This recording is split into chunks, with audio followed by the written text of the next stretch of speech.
It's all about what we do as citizens, because democracy is based upon our actions. Democracy depends on what we do.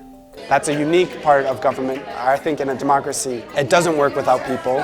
It's become more apparent that community is the cornerstone of, I think, of like our society. People think, oh, election administration, it's really complex and it's just this secret thing that happens behind closed doors, and that could not be further from the truth. To the republic for which it stands, one nation, under God. We are transparent. We invite the public to come in, participate. Democracy is on the honor system. I mean, we all have to believe in democracy to work, so we need to have confidence in our elections. That's kind of heavy on local election officials to know that that's the case.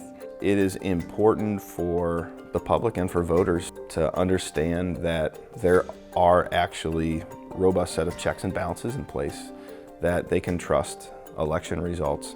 Colorado modernized the way we do elections. I think if anybody has a question, I think that the election process is flawed, they need to come and look at it for themselves. I feel very confident in the process myself. According to the Pew Research Center, I think everyone's entitled to have their own opinion, but it's important that your opinion has information backing it. Since we're teenagers, we are the future of New York and the country and the world.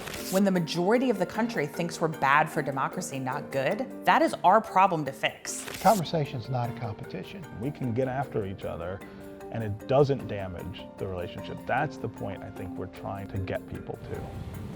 I really worry we're moving to this place where people are afraid to compromise, they're afraid to talk, and I think that's one of the real dangers.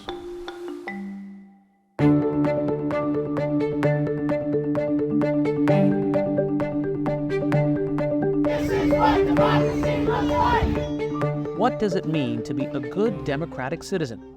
That's the question former diplomat and President Emeritus of the Council on Foreign Relations, Richard Haass, asks and answers in his book, The Bill of Obligations, The 10 Habits of Good Citizens.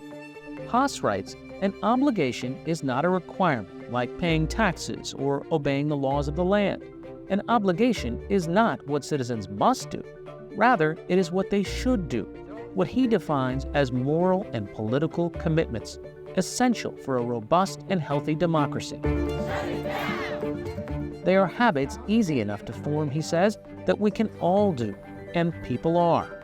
We found volunteers helping folks in rural areas get connected to broadband, a serious effort to bring civility back to politics, and efforts to make elections as transparent as possible. There's no age limit. Anyone, anywhere, can do something. Like these teenage fact-checkers in Florida, part of an organization called MediaWise at the Poynter Institute, working to combat misinformation one social media post at a time. The Teen Fact-Checking Network with MediaWise is basically teens across the nation who find misinformation online and then